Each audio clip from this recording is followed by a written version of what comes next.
Welcome to Founders Unplugged, hosted by Greg Mccallum.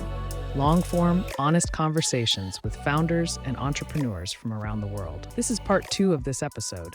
Be sure to check out part 1 if you haven't already. Link in the description. Okay, and we're back to part 2.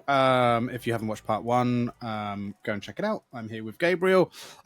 We've been talking about the pivot, I guess, right? And from Tutti to learning about a new problem, Super Scout, etc., etc. So go and check that out for some context on this part, basically. So yeah, man, I wanted to ask you about and we were just talking about burnout. And micro burnouts, the newly branded burnout 2.0. So, yeah, which is, it's interesting, like knowing, about knowing yourself, knowing your body, and kind of getting that self-awareness down. But yeah, that made me think about something I wanted to ask you about, which was kind of this sort of journey of discovery, right? So, over the last year, like you said, you kind of explained about how you really delved into learning about this additional problem and maybe some of the barriers as to why people weren't using your initial products and so on. But there's been a lot, I think, going on. I don't know, I'm assuming behind the scenes in terms of like this discovery element about, maybe how you approach things and kind of how you manage things. And even what you mentioned about, maybe some of the regrets you have to do with the way you approach fundraising and so on. Like, what's that sort of been like as a founder, kind of having to, in some ways, sort of assess yourself? Because I know you've always been a pretty self-aware dude anyway, from how, just from knowing you. But what's that been like as an individual, as a human being, more than anything, like forgetting just the label of founder, but having to kind of self-assess on that sort of granular level? I don't know. There's a lot of different. When you're a founder, you have to constantly be learning and evolving. Well, as a human, you have to be constantly learning and evolving. Right. That's why I want almost to remove the label of founder aside, because I think that's ideally what we should be doing anyway. Right? Yes, the difference between founder and human is that with humans, like in general, you may or may not have dependents. There may or may not be other people riding on you, figuring out stuff quickly or not. Sometimes, if it's just an individual who doesn't have dependents yet, they could be moving slowly because it's their time. They can sit in their bedroom like I did many years ago and just splay and kind of figure it out very slowly and not be pushed. Or in the case of a founder, you have a team, hopefully. You have a team relying on you, and you feel the pressure of that team's kind of. You need to figure out a way forward for your company so that you can help provide for your team and push everything forward and get into a place where your team has consistent money coming in.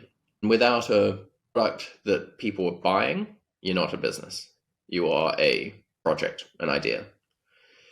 And I think one of the hardest things for me was kind of realizing that it's still a journey I'm going through, is how to sell. And selling is by far not my most natural ability. My founder superpower is patterns. So that comes out in the form of product and networking and connecting people. Sales is passion, excitement, and getting people to put their money where their mouth is, essentially. And I've always been very good at lining up deals and less good at closing deals. And the journey this year has been, how the hell do I close things? Like, how do I become a closer? I'm not quite there yet. I've managed to close a lot of investment this year. I've managed to close people to purchase this product, but it still isn't natural to me. And this journey, I would say 2024 for me is my year of figuring out how to sell. And it's just, it's a lot, because I knew that if I didn't figure out how to sell, you can't really get anyone else into the company to sell, because you are so close to the product. In the first few years, first few months, whenever, the founder who knows the product inside and out has to be the one selling it to investors and to customers.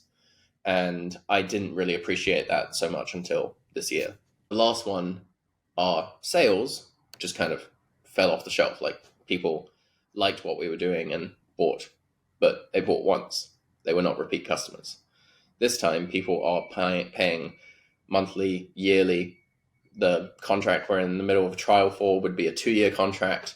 There's a lot more money on the line, and a lot more kind of time investment on the line.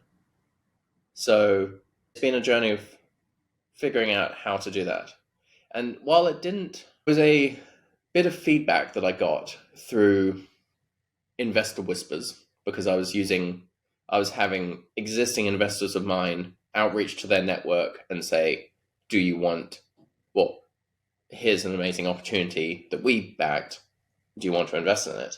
They get feedback. People get feedback, give feedback to non-founders much more readily than they give feedback to founders. So I had one of my investors reach out to a syndicate who I know both the founders of. And the syndicate said, I would never say this to the founder, but I don't believe he's going to be successful because he can't sell. And first of all, my investor was like, what the fuck? Why would you not tell the founder? That's very useful feedback if people are thinking that. And 2, he can sell. He sold it to me. He sold it to hundreds of other people. Like, what on earth are you talking about? And then the guy clarified, well, he didn't sell very well with the last company. And it's a very British way of thinking. It's like, if he's done it once before, he's going to do it again. Whereas in the US, it's like, if he's done it once before, he's learned and he will do it much better this time. I much prefer the People US. change. People grow. Yeah. But yeah, so I've heard snippets of stuff like that, and I've kind of naysayers saying, I don't believe in this. And it's just given me even more drive to be like, okay, selling is clearly my weakest point as a founder. Let's fix that. And I still need to figure out good processes, good systems in place to make my selling much more effective. But I've gone from never selling software to now sold the software to people in 6 countries and sold the concept of what we're building to another 30 investors plus. I'm on the right track. Yeah. And it's not enough to just to get that skill, but you have to, I mean, especially if you're looking for investment, you have to demonstrate it in a meaningful way, right? So you have to show that you can do it consistently and that you're getting better at it and that these are the results and this is the proof and everything else. Like, it's funny because it's kind of similar to, like, back when I used to work in sales. If you would go to a sales job, it's not enough to just say, I worked in this place for 2 years.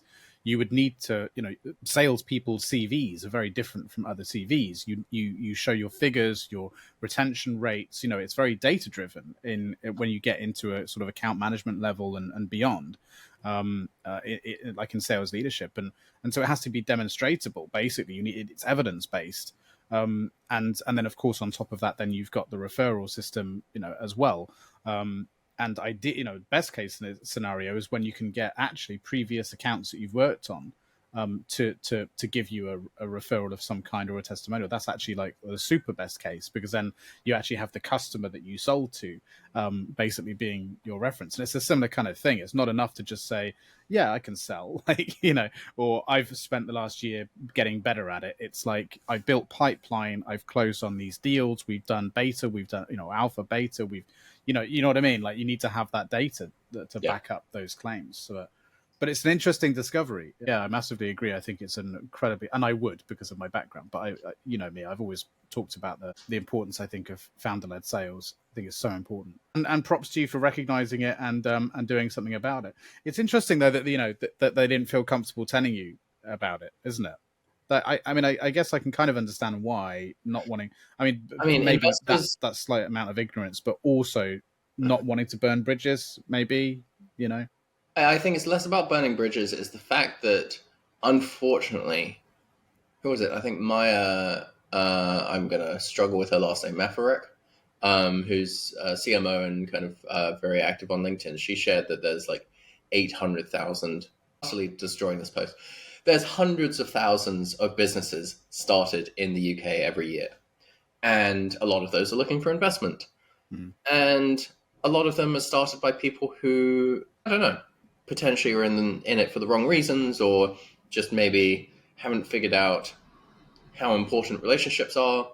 And the last few investors that I've asked for feedback on why they passed, they said, oh, we don't like to give feedback because when we did, we got basically our tonsils ripped out. Right. We got, people gave us such negative, aggressive responses. And there's just no upside for them. It ruins it for the rest of us. There are people like me, and then I have a friend founder called Kate Jarvis, who's a brilliant founder, and she was like, every time I get rejected by an investor, I say, like, please tell me why. It would be useful for me to improve my pitch and everything. And we're super calm, and we use it as a learning experience. Sometimes we don't, because if their investor has a stupid opinion, then we're like, not our problem, it's yours.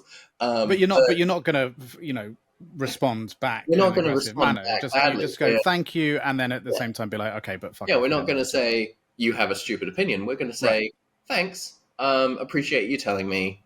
No worries. Maybe stay in touch. And it also, they do have a stupid opinion. It reflects back to you, because there are certain types of investors that you don't want around you. And if you 100% don't kind of see eye to eye on certain things, certain realities, you don't want them around. You don't want them invested into you. And it also gives a bit more information. So you can be like, oh, okay, I agree with this worldview. Maybe I'll leave them to the side and not approach them in the future. I can see investors saying, I don't want to give founders that information then, but like, it's a relationship dating game. You need to find the people who match you and are a fit for you. And that just, like, it helps if people are honest and open, and no one should take someone saying no personally. It's not a personal thing. It is if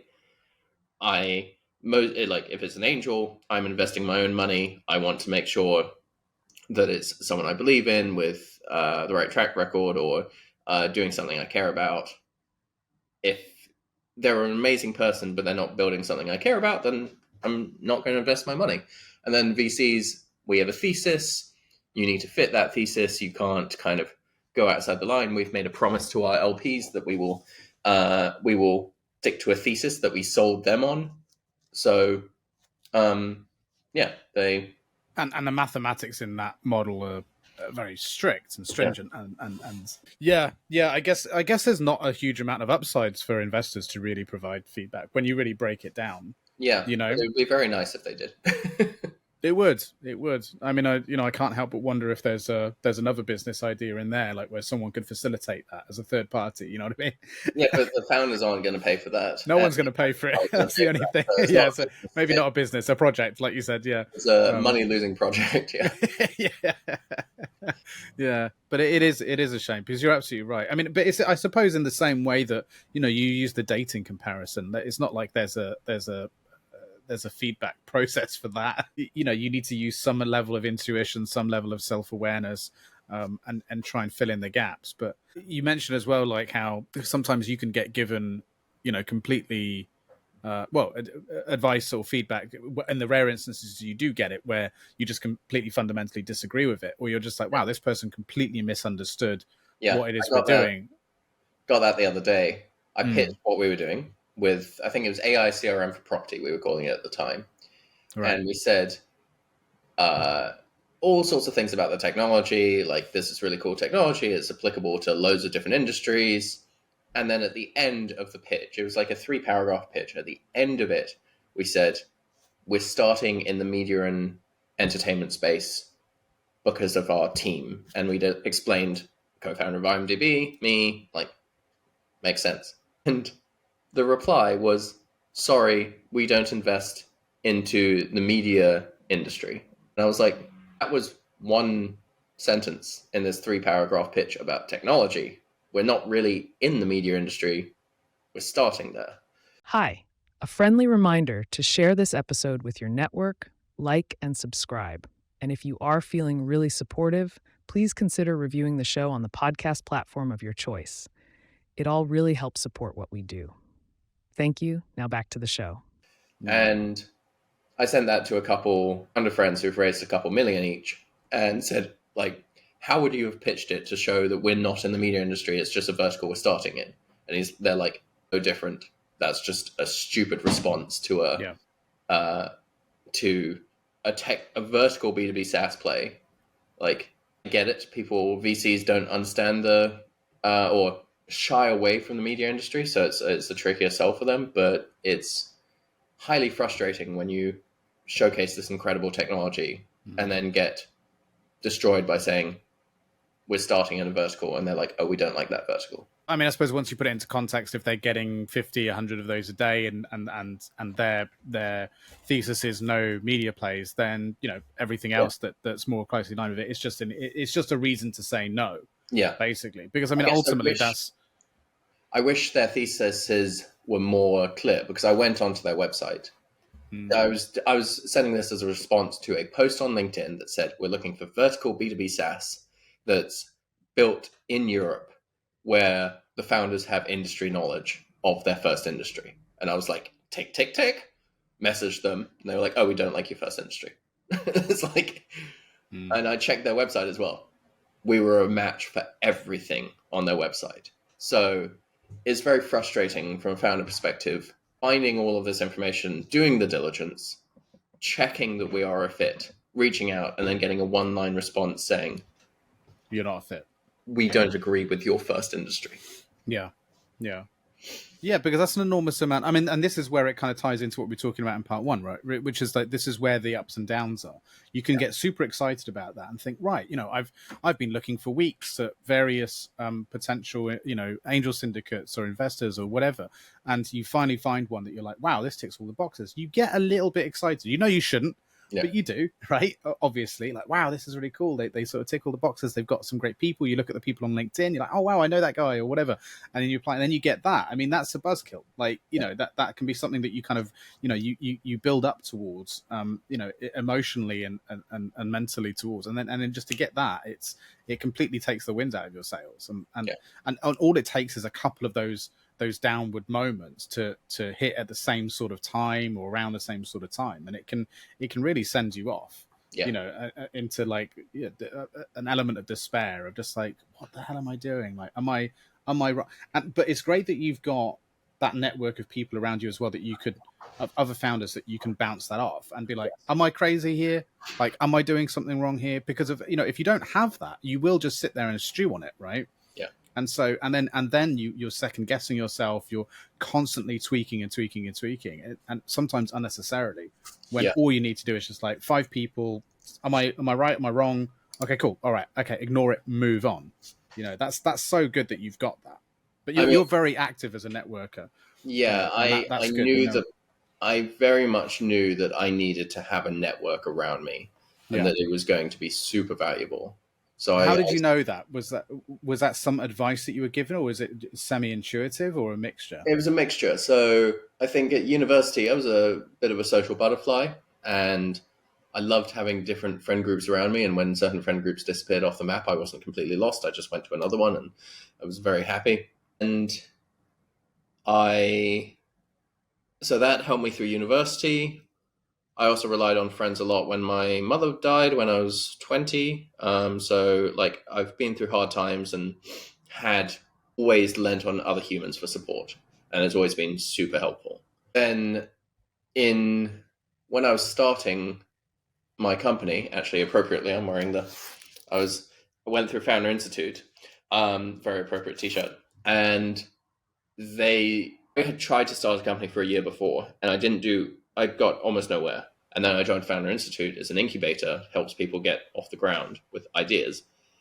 And it introduced me to 20 people, same stage, and really kickstarted my journey. And I realized that beyond anything else, even though they weren't on my journey with me, they were able to support me, and they were incredible. And having people around me was great. So that's what kickstarted it.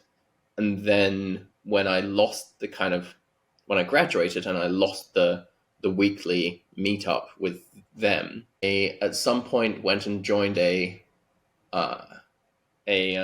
group of founders called Spice Startups, which was run by Hotbed, what is now Hotbed, Purdy and MA, and they'd set up a free office space for a month, and I loved going in there. Met loads more founders. Set up a group called Spice Startups with a few people there who I regularly bumped into, and we formed friendships that was back in 2011. Like, we've now been friends 3.5 years. We consistently meet up, support each other, look after each other, help each other, and that started as a group of, I think, 6. Now we're like 20.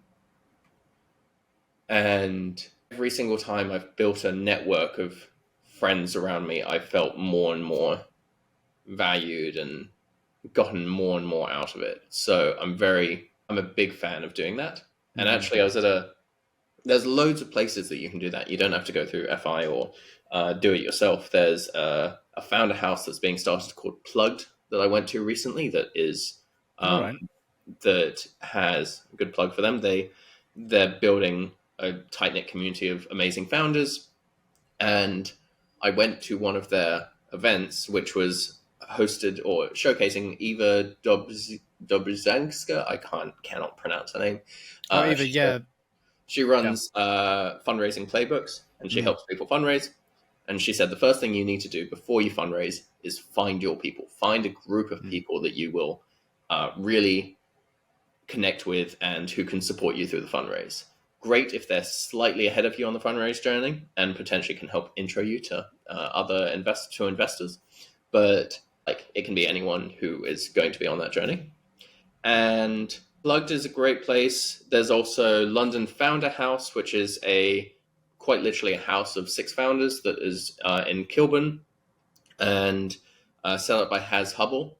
And that's a great place that you can go and meet. They have, I think, almost bi-weekly dinners that you can go and just meet other founders and chat and hear about all of the different journeys people are on. There's Hotbed, obviously, that Purdy and MA still run, which has loads of different events, which are really fun to meet people at. There's Rare Founders, which you're involved with, started by Vasily. Vasily, I've always been told I pronounce it wrong. Rare Founders is another brilliant network. There's also Homegrown Club, which is more for later stage, but there are places to find people. And I suggest reaching out to a couple, testing the waters, going to a couple events for each of these and seeing what works, and find your tribe. And yes, you can find the bigger group, but then also find a couple people within the bigger group who you really get on with and add them to WhatsApp, try and meet up with them every now and then, potentially more than the bigger group, and you will build lifelong friendships and you will have a support network around you, which is so important. And a support network that understands what you're going through more than most probably would. Yeah. I would add to that as well that I think a large part of that will be, and presumably this is true for you too, contribute quite significantly to developing that skill set that leads to... Sorry to interrupt, I've got a quick message. Please don't skip, it's an important one. So look, if you've listened to this show for a little while now, you'll know that quite often the subject of mental health and psychology comes up, especially in the context of being a founder. What's interesting is more than 70% say that they're affected and less than half get any kind of professional help. Well, I'm really happy to say that there is a real psychologist who is actually a startup veteran and developed a unique approach tailored for us founders. Yariv Gaynor has been working in startups since 2005. He was a CMO and then he pivoted to clinical and industrial psychology. He's been working with founders worldwide to help them with issues such as imposter syndrome, anxiety, burnout, and more, as well as co-founder and founder investor crises that are very common in startups. Whether it's in a private one-to-one session or joint co-founders process, Yariv provides efficient support that's based on psychological tools and knowledge. Please do check out the link in the description to see what he's all about, get in touch with him, have a chat, if you're someone that feels like maybe you could do with this sort of support. If you're watching this, there'll be a QR code on the screen. Just scan that and it will take you to his website. That's it. Thank you, Yariv Gainer, for sponsoring this episode. Let's get back to the conversation. The founder-led sales skill set too, right? Because you mentioned how you felt that you know the closing element of the sales skill set is something you've been working on, but you're better as a more the person who does the networking and the pattern detection kind of thing. I would argue that is probably 90% of what sales is anyway. Yeah. Is relationship building, it's networking, it is patterns, seeking, it's understanding what people's needs are, what solutions are required from that. For me, is actually what very advanced sales technique is built upon, as opposed to techniques that are more arcane, like, for example, finding out how to manipulate people into making the decisions you want them to, which is a more old school approach to sales. It's more problem solution driven and relationship driven. Yeah, I guess I agree with that, except for the fact that if you build strong relationships, but then you fail to ask anything of that relationship, and you don't get that's the closing element. That's the closing element. Yeah, that's the closing element. Yeah, and the point is that that's still the foundations of sales, and that closing thing, that's a skill that you can learn relatively quickly, I would say, compared to a skill that I think takes a lot longer to learn, is that ability to be able to connect with people, being able to ask them the right questions, and do it all from a place of authenticity, not like in a manufactured kind of inauthentic way, which I think you can train people to, you can give them a script and say, hey, go and talk to 10 people and learn about their life, but whether or not they're going to walk away from that feeling good about it is a very different thing. You know what I mean? Like that is something that I think has to be done time and time again. I'm a little cautious that anyone who needs to be taught empathy potentially might not be able to learn empathy because they are missing some key part of them that and I've met a lot of people like that in sales that have that faux empathy. The pattern recognition and everything was not something that I learned. That was intuitive. I have a shitload of empathy, probably too much sometimes, but I do have a lot of empathy, which helps me in a lot of ways. It means that I'm able to get into the head of my users and design product that is super useful to them. Like still do user testing and like get loads of feedback from them, but I'm able to get 60% of the way there by imagining the journey of my user. Just by connecting a few dots. Yeah.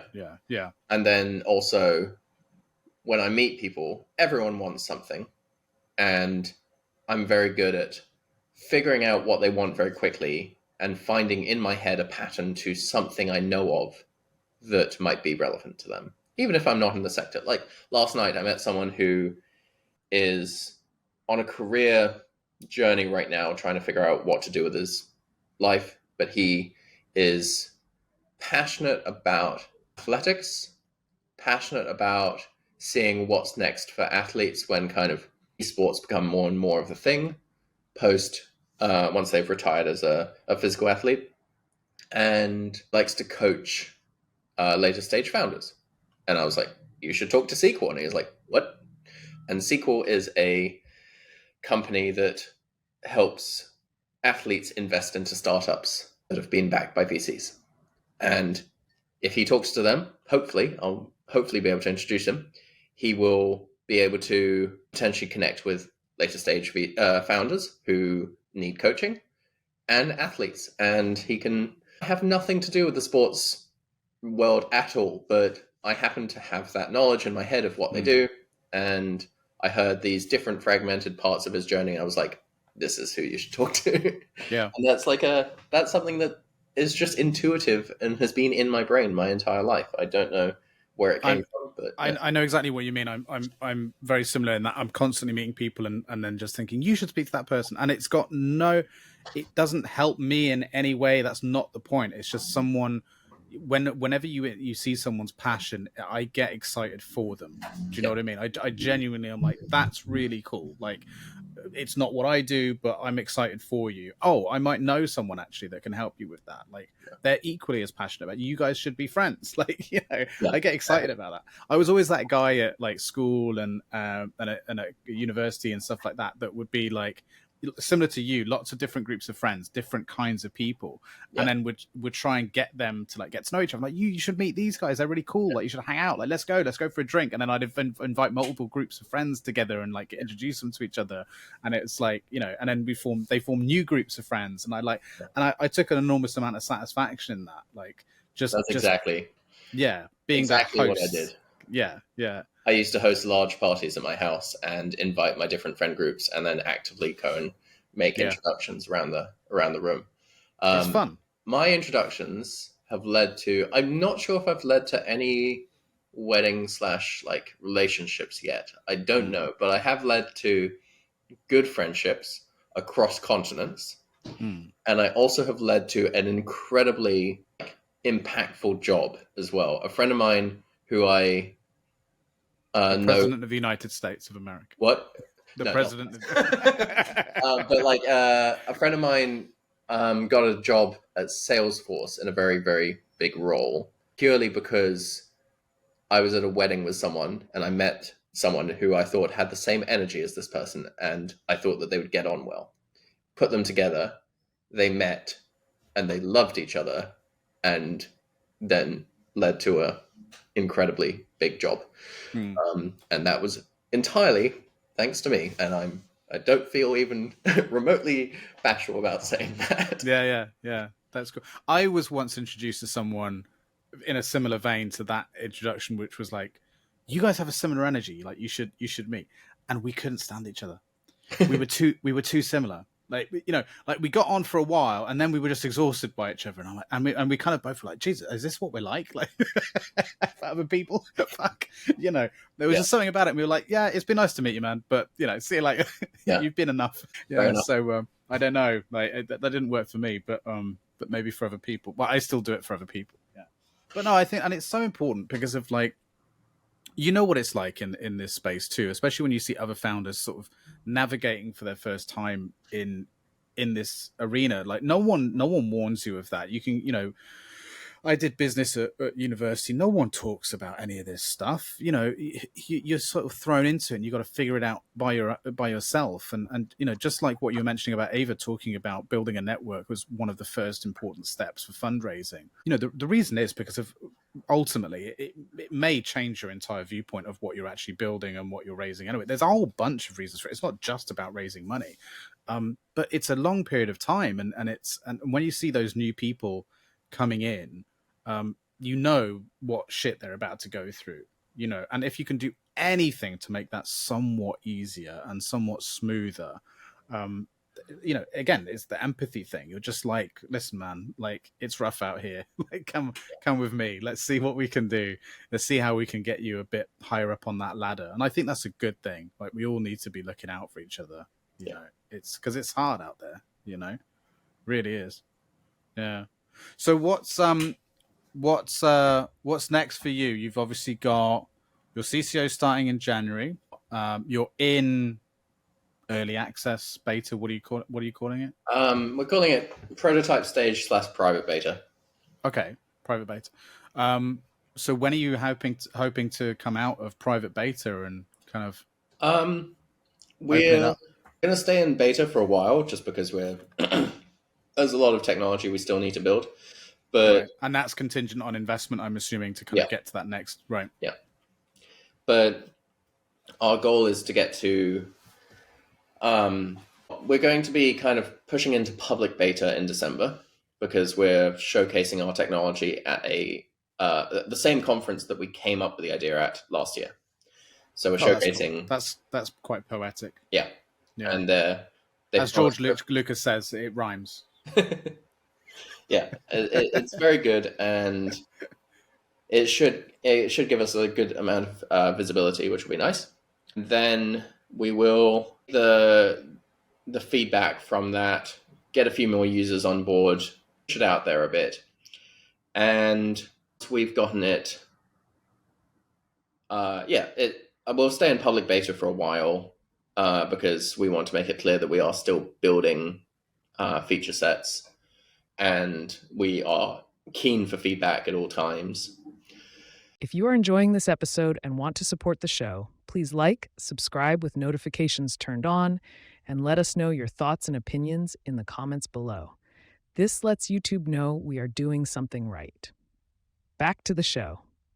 And then in the new year, we don't need that many customers paying us an average amount of money to get to cash flow break even. So our goal is to get to cash flow break even in kind of summer next year.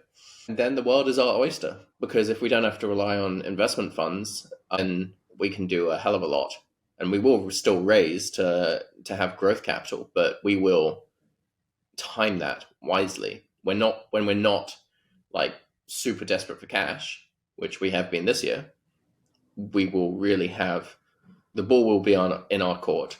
We will be able to set terms and everything that are friendly to the company and not screwing me over with preferential solution or whatever it's called. And there's a lot of exciting times ahead of us. What about having someone join C-suite in January, like what are the levels of preparation that you're having to do for that, if any? Not much. No? Okay. No. We're very well aware in the terms and contract that we signed, we agreed that we would work it out together. Okay. And we've signed very company friendly terms.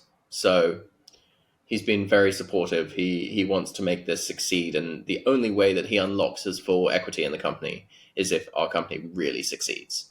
So we will figure out how we work together. Most likely he will start setting up the processes of having not just us doing sales, but kind of deploy remote salespeople around the world. Nice thing about our software is it's global from day one. Because we are not filling it with content, we don't have to worry about where it's being used, and it's very visual rather than text-based, so it can be very easily adapted to different markets than not English speaking. And it's going to be quite a fun time figuring out where everything goes. And yeah, that's good that you guys can figure that out together, and there's not an expectation of there being a kind of a whole very specific level of infrastructure that he can walk into. That's that relieves a lot of pressure from him starting in January, right? That's great. Onboarded him, and that involves adding him to email, Slack, Asana, HubSpot. Right. We're a young company. We don't have that much. We don't have layers of bureaucracy and like systems in place because we're super agile. And it's just, we use the systems we need and nothing more. Yeah. Keep it simple. Last thing I wanted to ask you about was a bit of a random one, but I have to ask you before I let you go, because I did ask you last time you were on, and I think we quite often talk about it when we meet in person. What are you watching at the moment, man? What's the TV? What has been going on last year? TV, film. You're the guy. You know I love my film. What have your top picks been? Because it's been a year of horror. I think a lot of people are saying there's been a lot of good horror coming out this year. Yeah, I'm not the biggest fan of horror, so yeah, not horror for me. Well, I mentioned earlier I watched Brooklyn Nine-Nine again. I defaulting to that. Yeah, we watch that at least once every 2 years. We're on the Office year this year. We're rewatching that for like the 6th time. Well, there's Only Murders in the Building on Disney. Love that. Oh, okay, I heard that. There's Lincoln Lawyer, very much like that. There's The Diplomat on Netflix, which is brilliant. And now I am connected to the location team behind The Diplomat on LinkedIn. Cool. And so they keep on sharing like behind the scenes, and I absolutely love that stuff. I used to do behind the scenes photography when I was in film school.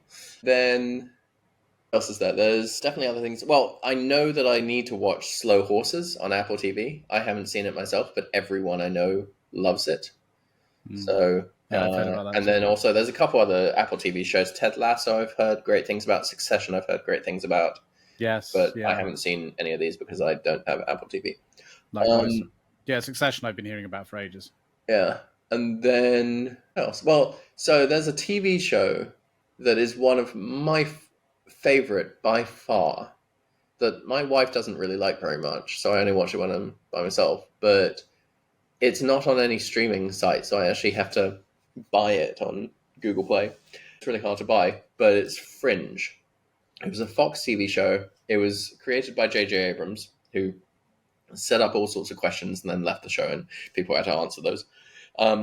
He's good at that. He's good at that. And His mystery boxes. yeah. And it's basically a sci-fi detective series, FBI Fringe Division, that explores the weird and wonderful things that happen. And they are weird and wonderful, but it's a really, really, really cool show that I don't think gets enough credit for how good it is. And it's got Anna Torv as the main character. Some people are frustrated with her acting. I'm fine with it. What's his name? Joshua Jackson as one of the main characters. And then I can't remember his father's actor's name, but there's Walter Bishop and Peter Bishop are the two characters' names. And it's a trio series, and they're so good. And I love it. I'm watching it now for like the 5th time, but... Oh, really? Okay. Yeah, but Fringe. I'll have to check that out. Sounds interesting. when I'm in a burnout phase, that's my... If I want something that's not fun, like not funny, so not Brooklyn Nine-Nine, then Fringe is my go-to. That sounds interesting because I like my sci-fi stuff too. I recently watched a 2020 series called, it's only one season. I don't know if they're planning on picking it up, but 4 years later, I doubt it. I think it was probably a one and done. I actually don't remember quite how it ended. Called Devs. Do you see that? No. Had Nick Offerman. He was like the lead character. It's about, funny enough, a tech founder who's kind of, a bit of a, Bill Gates kind of, Mark Zuckerberg type, right?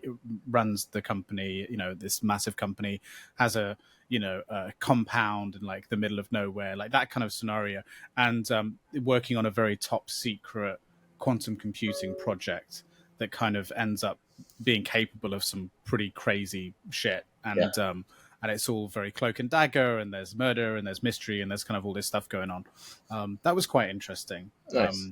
Yeah, There's another one and done series that I really, really liked, which was Almost Human. Did you see that? Almost, yes, I think so. It was a buddy cop series where there was a cop who didn't like robots, and then he was buddied up with a robot, like buddy cop. And okay. Oh yeah, no, I saw Carl Urban. I love Carl Urban as well, but no, I didn't watch it. But it's very good. I've heard of it. Oh, is that good? Is it? I don't know why it got cancelled after one season. It was really good. It happens all the time these days. It's so frustrating. It's Fox, right? Yeah, for that. Netflix are renowned for that now, aren't they? I mean, they did that with they're constantly doing it now. They release first seasons of things, people get into them, or they discover them later. Yeah, and then they're like, "What did you do?" But like, it's crazy. There's been a few of them. There was and I'm blanking on all the names of them now, but there was a couple of really great sci-fi series, like for example, in literally the last couple of years they come out with great reviews, amazing cast, beautifully directed, like actual a unique vision, like and a unique voice and everything, and then for whatever reason just didn't quite get enough numbers to justify a season 2, and then that's it's done, and it just leaves it hanging. It's just so frustrating. Also, just make a mini series, limited series. Don't do that if you're not sure. Give us some sort of conclusion. You know what I mean? Yeah. Good series on Netflix is also... I was just looking at it. Where did it go? Oh, not on Netflix, but on Amazon is Bosch. Bosch, okay. Bosch and Bosch Legacy, because there wasn't enough of him. Very, very good. So he's, tore through that. But a goodie, Dexter, at least the early seasons, very good. Yeah. My wife got into Dexter. Yeah. Some of the acting was because it's quite it's quite old now. Well, I mean, not Yeah. old, but it is a bit older.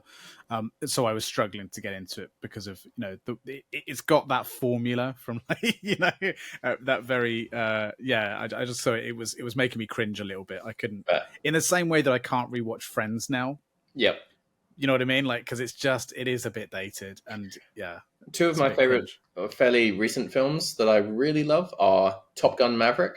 That was that was amazing, so bloody good. And then Baby Driver, which is a bit older, but also really Baby Driver. Good. Yeah, that's a great film. Yeah, it's a few years old now. Yeah. But yeah, Top Gun Maverick was amazing. I've not watched the new Dune yet. The second one. Did you watch the first? No, I need to. It's on the list. Yeah. And then one thing that's just really fun that I can't believe I like so much is the remakes of Jumanji. Really? You're into those? I like okay. They're very, very silly, but very funny. It's all right to have a bit of fun, though, isn't it? Yeah. Are you much for animation? I like animation. Like I think when I was asked over the last few years, when I've been asked what is your absolute favorite film or trilogy, I say How to Train a Dragon. Yeah, well, they're doing a live action of that now. The trailer came out yesterday, and the top comment is, it would be amazing to see an animated version of this. That's the age we're living in now. Yeah. I mean, I love How to Train a Dragon. That series is, there's not a single one of those films I probably they've kept the same actor, Jared Butler, for the dad. They've kept the same director and the same composer. So I'm fingers crossed. That's how you do a live action version. Yeah. There's a game series. The reason why I was asking about animation too is because of. Are you familiar with Arcane? No. Oh, you should watch it. It's amazing, absolutely amazing. I mean, talk about artistry and creativity, and great storytelling, visual storytelling. Like this. So the second series is coming out at the moment in bits every weekend, and we were watching it on Saturday. And I just turned to my wife and I was like, because we both love the show, we both love season 1. I just turned to her, I was like, this is a masterclass in visual storytelling.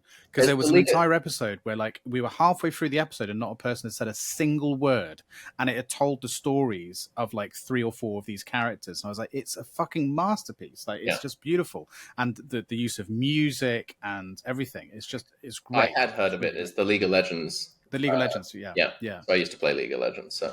Oh right, yeah, it's fantastic. I would highly recommend it. And then there's one coming out soon. I think next year or next month. I'm not entirely sure. I forgot what it's called. Level 1 or Level 0 or something. It's an animated anthology series. The same people that did what's it called? Love, Sex and Robots or whatever it's called. That anthology series. Love, Death and Robots or something. Love, Death and Robots. Yeah. But it's all of the episodes are based on famous game, well-known game properties, and it's being helmed by, I forget the name of the director, but the guy who did the first Deadpool movie. Oh, nice. Yeah. So it's been his passion project. Tim Miller. So it's been his passion project since basically that movie. He's been working on this, and that's going to be released on Amazon. So you've got like Warhammer, Halo, Call of Duty, like all, and even things like Pac-Man, like loads of, and all these game properties, and then them turning these. It looks fantastic. Watch the trailer; it looks epic.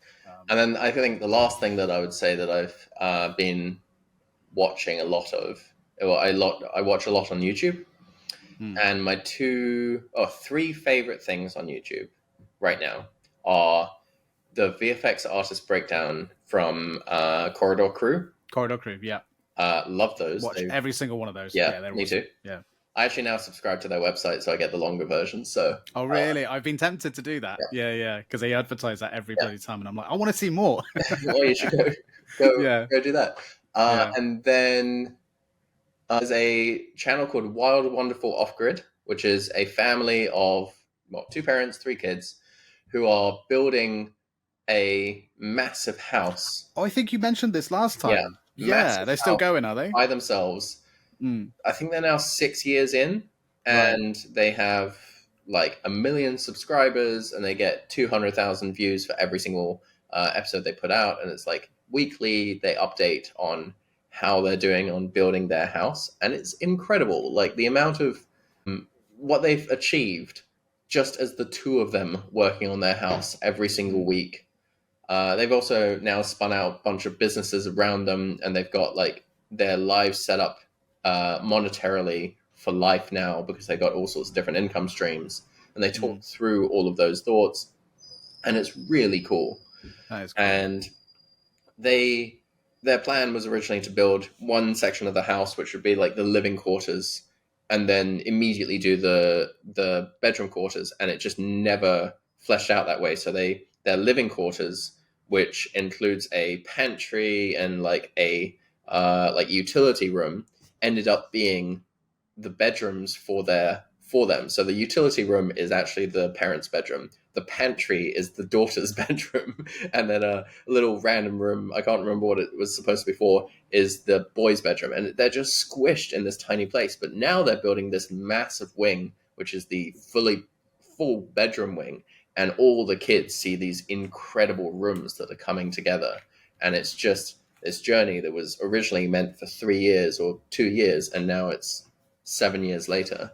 And if you like couples, like families sharing their life and their building stuff, if you like DIY like me, then you'll love this channel.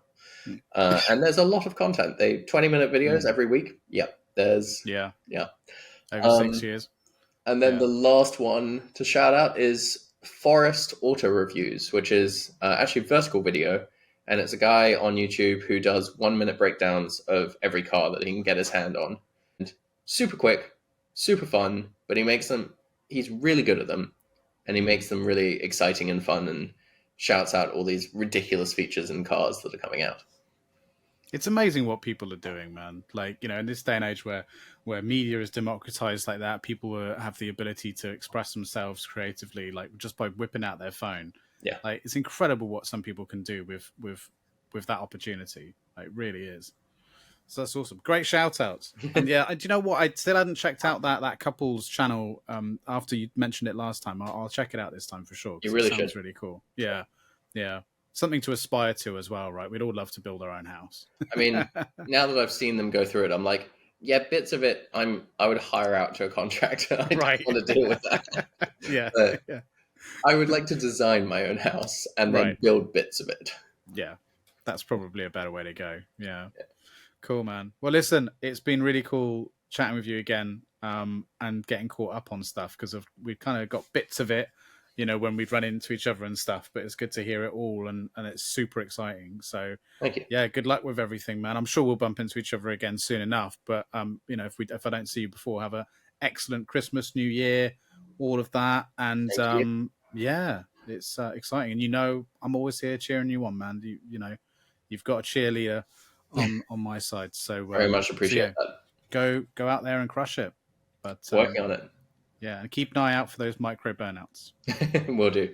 And hope everyone enjoyed listening to us randomly ranting and going on a journey through our lives. Seem to. They keep coming back to this show. I have no idea why, but I know why. It's because I get interesting people like you on, so that's why. So that's what it is. So thanks to everyone for putting up with us in another episode. I appreciate it.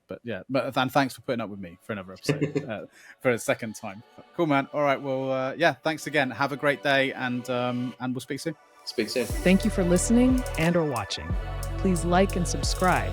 Or if you are listening via podcasting service and want to show your support, consider rating or leaving a review. It really helps. See you next week.